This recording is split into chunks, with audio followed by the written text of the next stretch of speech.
Buonasera e benvenuti alla cerimonia di consegna del premio Glass in Venice.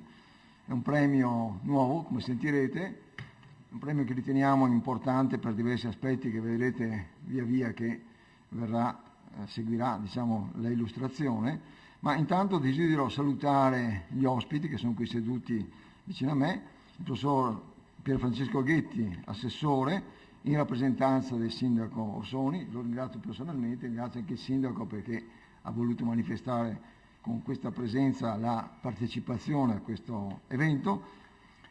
Walter Astaric, presidente della Fondazione Musei Civici di Venezia, la dottoressa Gabriella Belli, direttrice della Fondazione Musei Civici di Venezia, e il dottor Sandro Franchini, che è qui non tanto e non solo forse come cancelliere dell'Istituto Veneto, ma in particolare perché è stato l'animatore, l'inventore se vogliamo, delle giornate Veneto Veneziano di cui parleremo e che è un'importantissima nuova manifestazione culturale che è stata avviata l'anno scorso con grande successo.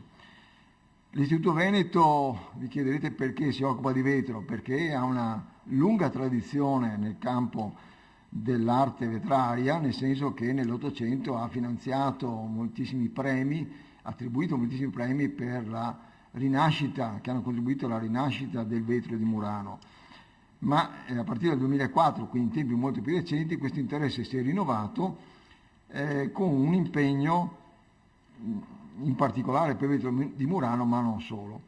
Infatti l'Istituto ha voluto impegnarsi maggiormente nel settore, promuovendo diverse mostre di vetro artistico e organizzando a partire dall'anno scorso un appuntamento annuale che si chiama appunto Giornate di studio sul vetro veneziano.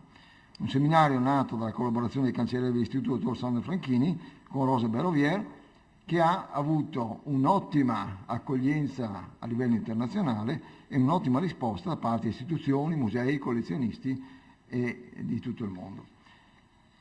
Questo premio che attribuiamo oggi per la prima volta rientra in queste nuove iniziative dell'Istituto Veneto e mi fa estremo piacere rilevare che questo premio, quando ne abbiamo parlato, ha avuto il consenso e l'interesse della Fondazione Musei Civici, che figura oggi insieme all'Istituto Veneto come promotore del premio. E approfitto di questa occasione per dare ufficialmente al pubblico veneziano la notizia di un importantissimo, per me importante, ma per me importantissimo, accordo che è stato siglato oggi tra l'Istituto Veneto e la Fondazione Musei Civici di Venezia. E do quindi la parola al presidente Astaric, che illustrerà brevemente la natura di questo accordo e gli ambiti di questa collaborazione. Buonasera, sono particolarmente felice oggi di essere qui per la premiazione del premio Glass in Venice, al quale la Fondazione, come ha accennato il Presidente, si è associata all'Istituto Veneto. Questo per noi è un momento anche importante perché presentiamo ufficialmente l'accordo che oggi abbiamo firmato 10 minuti fa per questo accordo che chiamo appunto Glass in Venice con l'Istituto.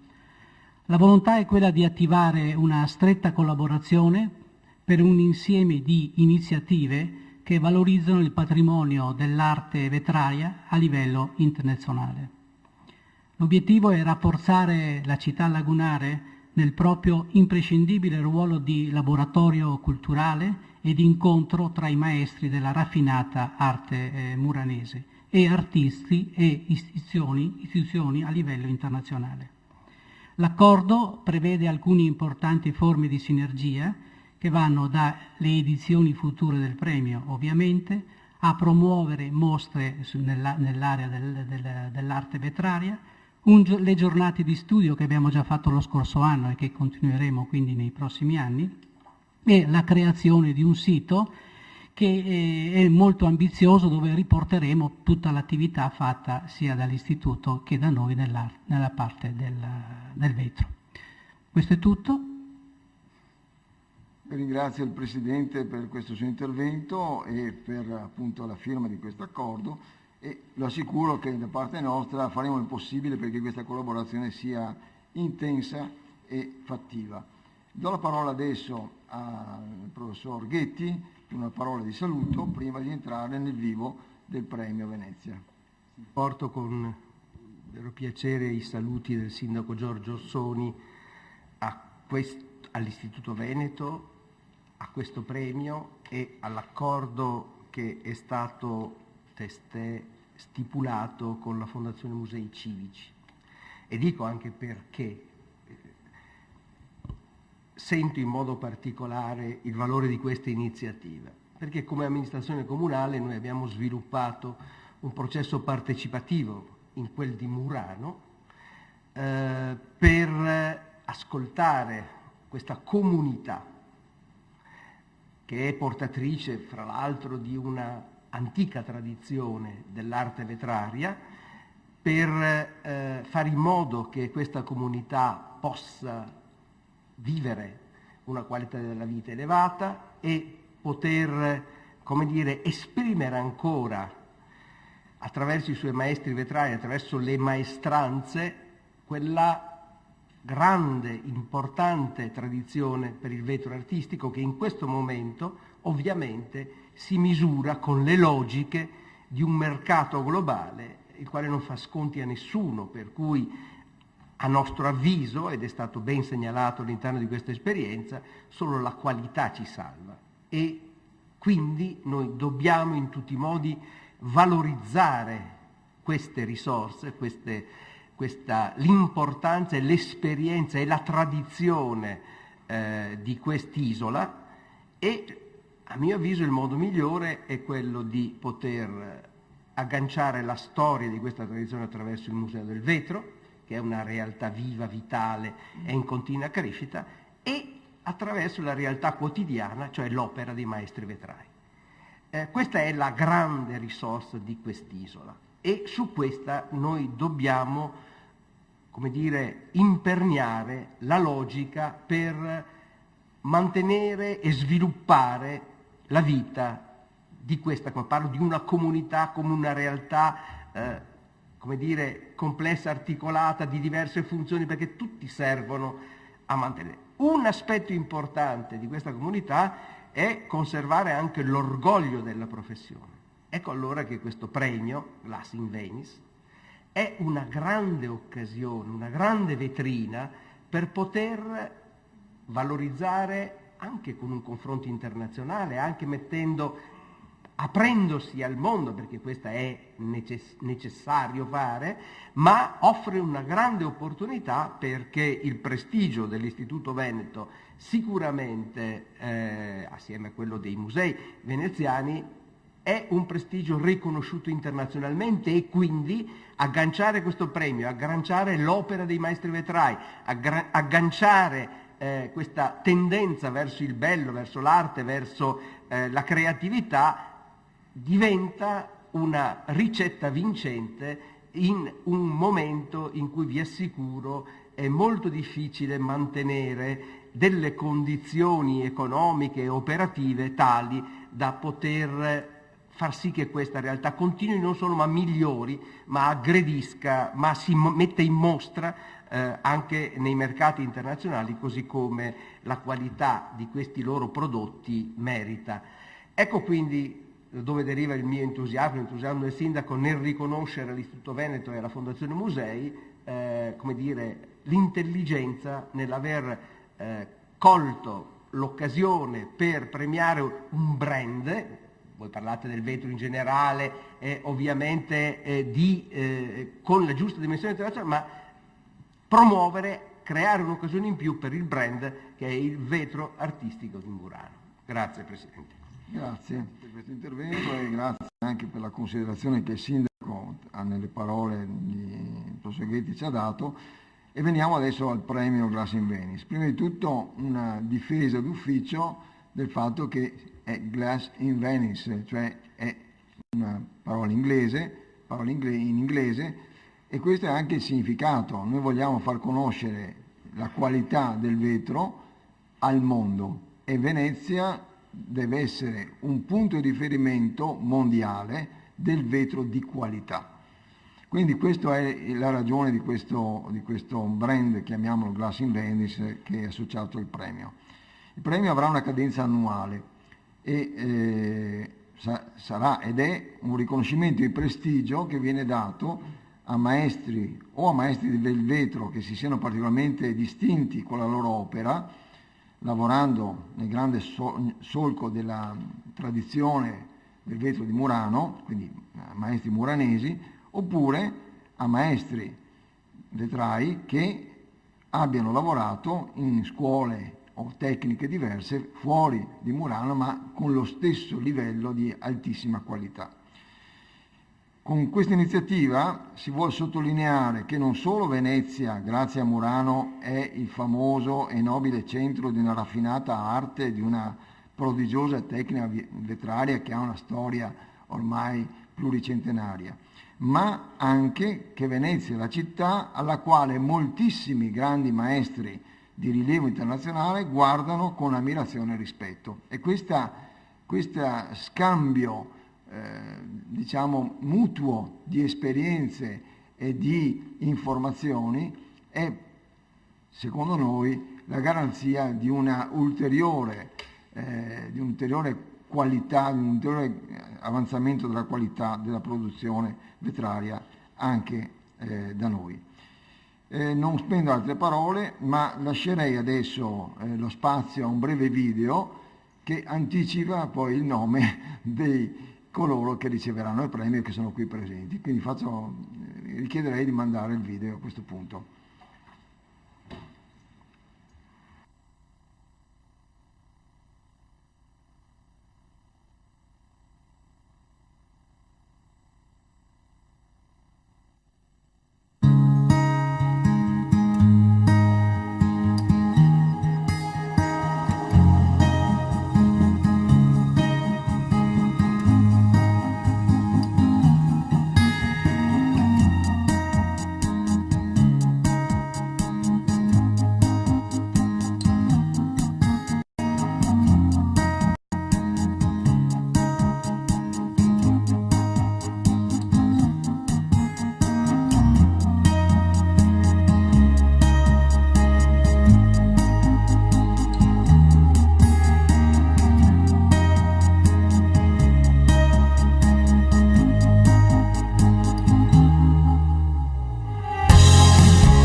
Questo applauso anticipa quello che adesso dirò, che cioè la prima edizione del premio Glass in Venice viene assegnata congiuntamente all'Istituto Veneto di Scienze e Lettere d'Arte e alla Fondazione Musei Civici al maestro muranese Pino Signoretto, la cui perizia e raffinatezza tecnica è nota a livello internazionale, e a Bertil Wallin, artista svedese, le cui opere in vetro sono esposte nei maggiori musei d'arte contemporanea del mondo.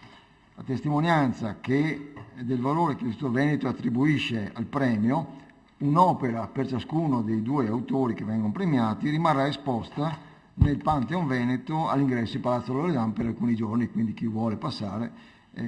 Adesso passiamo alla premiazione e il Presidente della Fondazione e io scendiamo a premiare.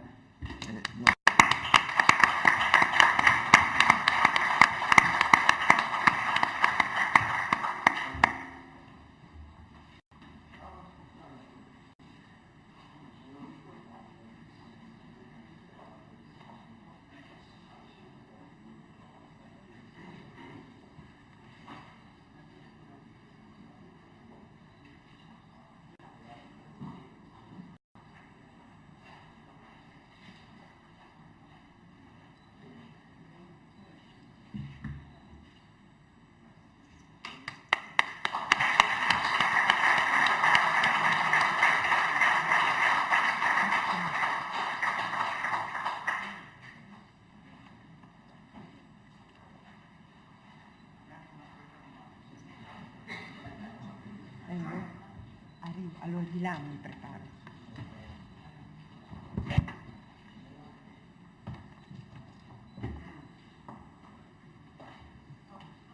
Abbiamo le carte? No, Abbastanza.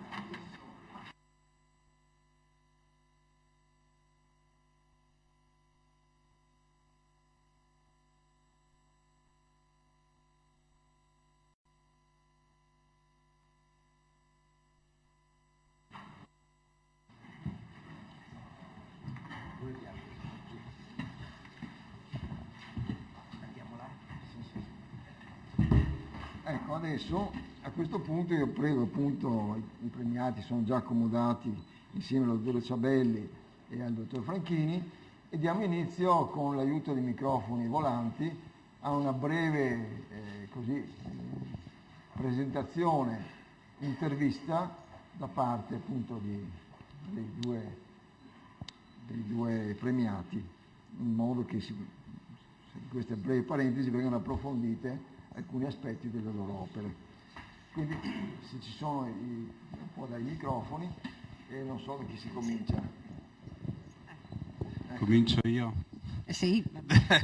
Beh, io come dire, devo ricordare soprattutto, sostituisco una persona che è nella mente di tutti stasera, che è Rosa Baroviera. Al posto mio ci sarebbe dovuta essere, con un applauso a Rosa cara, che come molti in città stasera hanno l'influenza, per cui all'ultimo momento non è riuscita a venire, e quindi io come dire, sostituisco indegnamente, come a volte si dice, però perlomeno non mi riuscirà difficile interpretare il ruolo dell'appassionato ma del tutto incompetente, e quindi in questa situazione mi ci troverò bene. Devo dire, appassionato e anche ammirato, perché quando stamattina sono arrivate le opere di Pino Signoretto all'istituto, che sono state, come diceva il Presidente professor Danieli prima, esposte per qualche giorno nell'atrio di Palazzo Loredan, devo dire, il Presidente prima ha richiamato l'espressione Pantheon Veneto. A Palazzo Loredan noi abbiamo la testimonianza delle glorie della città, abbiamo i più grandi protagonisti dell'arte, della politica, della storia della città, una collezione che l'Istituto Veneto ha voluto realizzare più di 100 anni fa. Ecco, il grande significato di mettere le opere di alcuni artisti contemporanei tra i busti di Tintoretto, di Tiziano, di Veronese, di Dogi e di ammiragli, per noi aveva questo proprio riconoscimento, cioè un riconoscimento alle persone ma anche a quello che significano. Pino Signoretto è questa sera qui per la sua maestria, ma anche, devo dire, per quello che lui rappresenta. Lui questa sera rappresenta veramente, veramente Murano. Vuoi parlare tu? No? Vado avanti io. Io allora ho preparato alcune domande al maestro Signoretto, che così spontaneamente, lui poi non sa neanche che domande faccio, quindi sarà tutto molto improvvisato. Cioè, io ho letto nel curriculum, maestro, che lei è andato in vetteria a 10 anni, cioè era veramente ragazzino.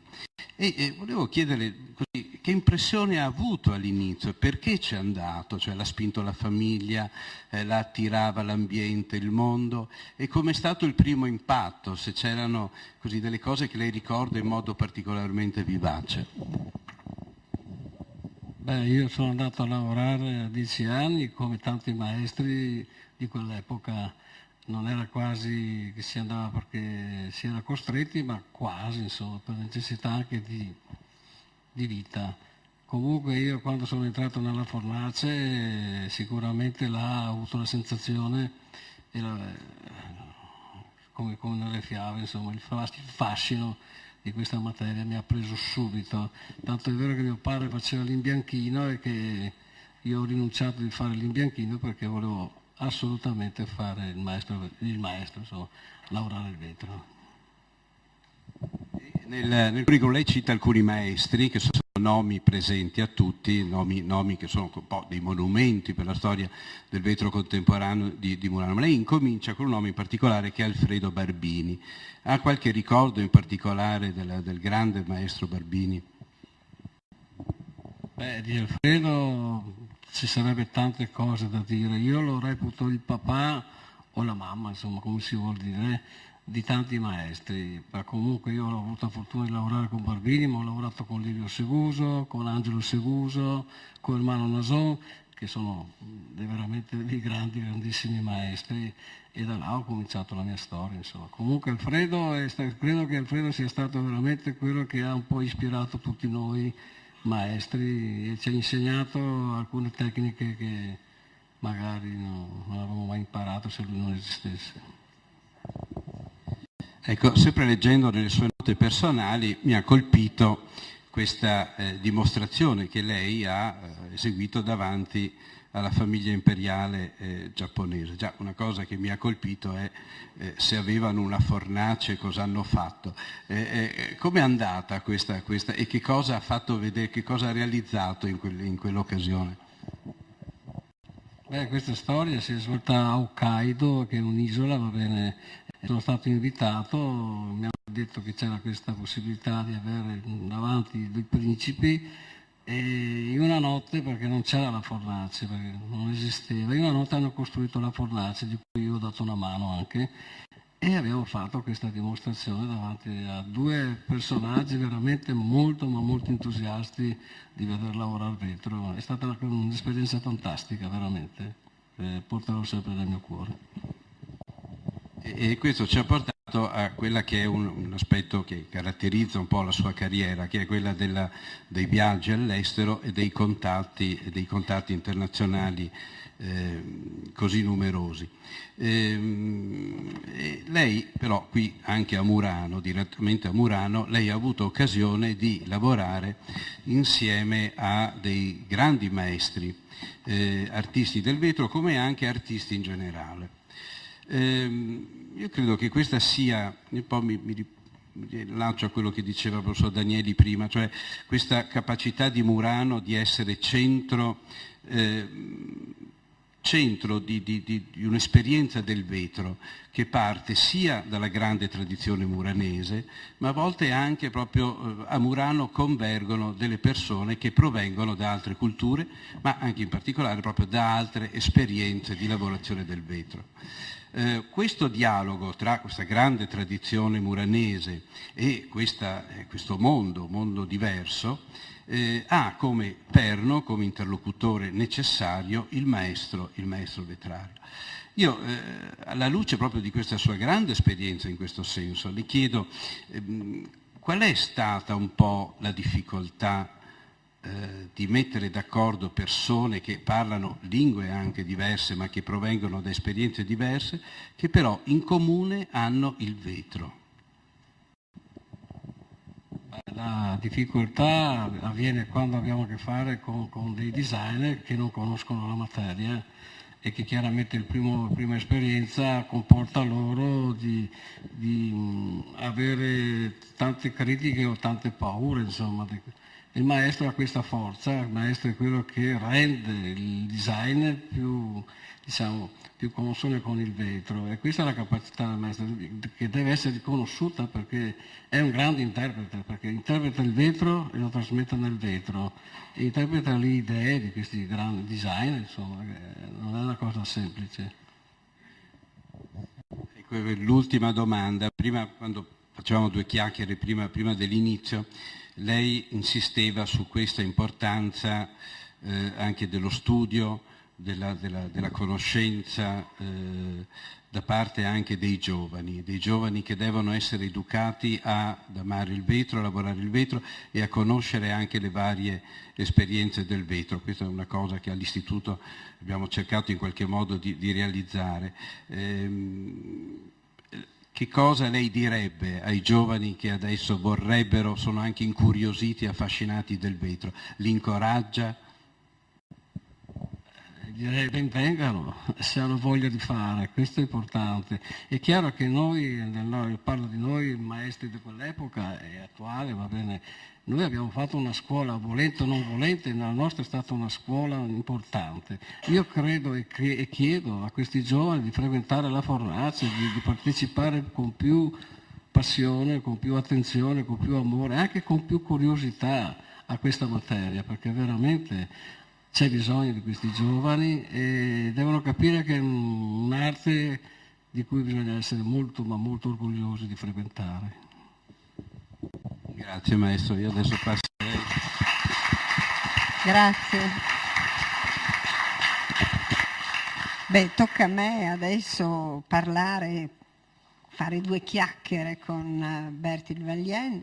Abbiamo visto la sua bellissima mostra qui in questa meravigliosa sede museale. Devo dire che ogni volta che vengo sono sempre più così appassionata di questi luoghi, di queste stanze.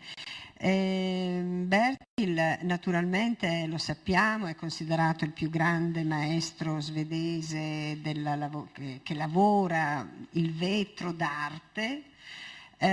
Diciamo è un grande artista contemporaneo. Questo è la cosa importante e questo suo essere artista contemporaneo lo ha portato ad utilizzare per svolgere una ricerca che approfondisce molti dei grandi temi della contemporaneità, i temi della contemporaneità più attuale. L'abbiamo visto nella mostra, il tema del sacro, il tema della storia, il tema del rapporto tra l'uomo e l'ambiente. Lo ha portato a sperimentare due materiali in particolare, la sabbia e il vetro.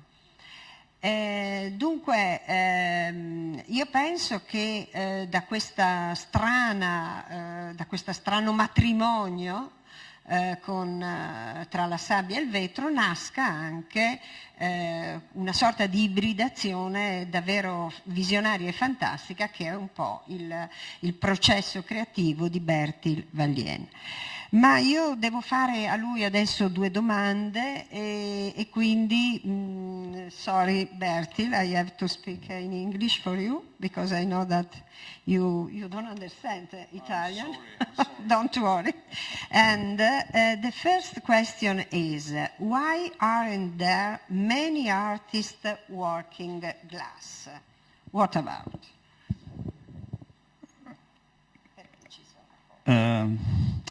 Yes, I sometimes wonder myself why I work with glass. It's such a difficult material to work with. It takes a lot of equipment. But also, if you want to express something artistically, why use or choose glass? The difficulties of making it, but also the tradition. When people think of glass, they think of something that you drink from or something that is purely decorative. If you want to express something beyond the decorative, it's a burden. It's a burden to work with glass. If you understand what I mean. People ask me, what are you doing? I'm a glass artist. Okay, so you make wine glasses, or you make paperweights. No, I'm a sculptor. I'm a sculptor and I use glass because glass has properties that no other material offers. In glass, I can freeze in a story that's there forever. Nobody can ever take that image away. It's frozen, it's melted into a transparent material. And that is what fascinates me with glass, the fact that what's inside is so important, so it should be shown. I'm not so interested in the qualities of reflection, of decorative elements. I want to make the surface sandy, almost non-transparent, so you hardly can see into the piece. Sì, così una brevissima traduzione, insomma, mi pare che d'aver capito che quando Bertil dice che è un artista che lavora col vetro, tutti pensano, sì, fai dei bicchieri per il vino, fai delle cose di questo genere. No, sono uno scultore.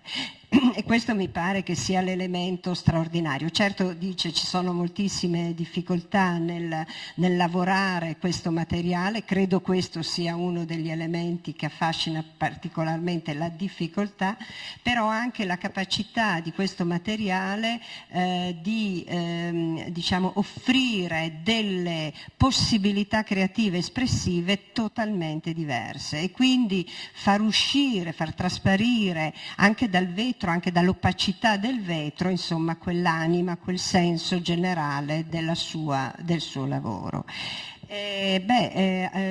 About that, I want to ask you another question. What kind of difficulties do you face working glass? And because you put together sand and glass. Yeah, I think you compare it with playing the piano. You have to learn the hard way. You can't do it immediately.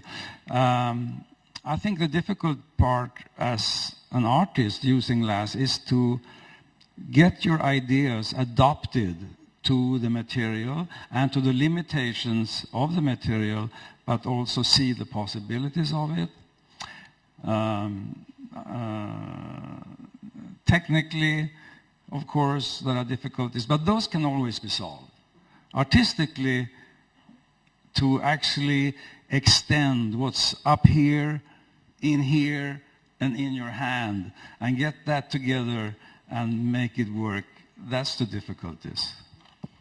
Mi pare che dica un po' una cosa che ha detto anche prima il maestro Signoretto, cioè in realtà la vera questione è anche una grande sfida, is a big challenge, I think, è una grande sfida quello di riuscire a trasmettere dalla testa al cuore, alle mani, in sostanza, questo lavoro, e la vera difficoltà è quello di far sì che la forma finale in qualche modo rappresenti tutto ciò che era diciamo, nel pensiero, nel processo creativo.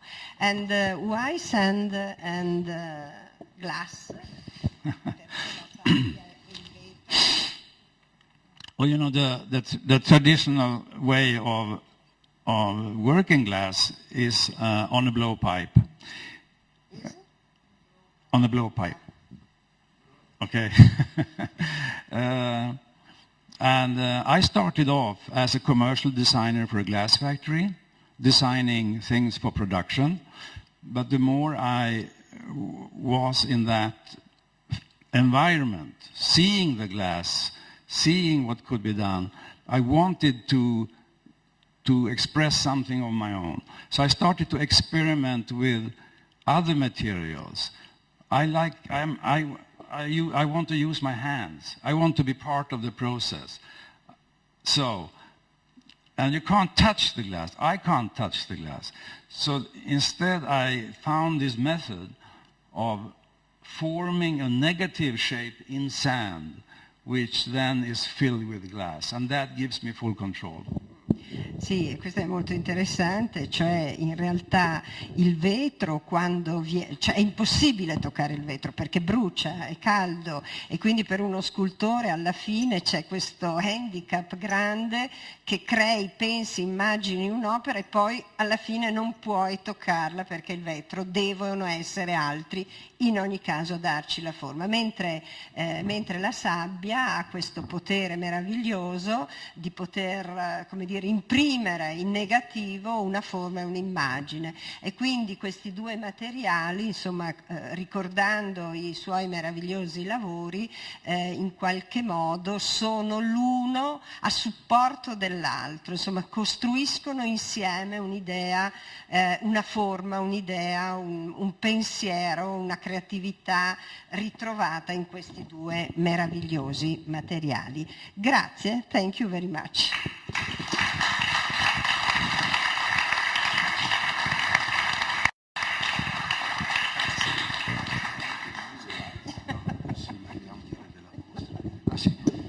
Allora, io devo dare una... Sì. I just want to tell you all how touched I am and how happy I am to receive this prestigious prize. When people talk about glass, wherever you are on this planet, they say Venice, Venice. And here I am in Venice and get surprised together with Pino Signoretto. Thank you so much. Thank you. Molto grazie. Bene, allora alla fine di questa cerimonia volevo avvertire che grazie al gallerista Berengo è possibile visitare la mostra di sopra gratuitamente. Chi voi volesse visitarla adesso è possibile andare di sopra a vedere la mostra. Con questo penso anche Palazzo Loredan è aperto adesso la porta in modo che si può vedere il Pantheon Veneto con le opere che sono state esposte. Penso che a questo punto possiamo chiudere ringraziando tutti, in particolare il presidente della Fondazione Musei Veneziani Asterix, la dottoressa Belli, il dottor Franchini e gli artisti che sono stati premiati, a cui va il nostro applauso più caloroso. Grazie a tutti.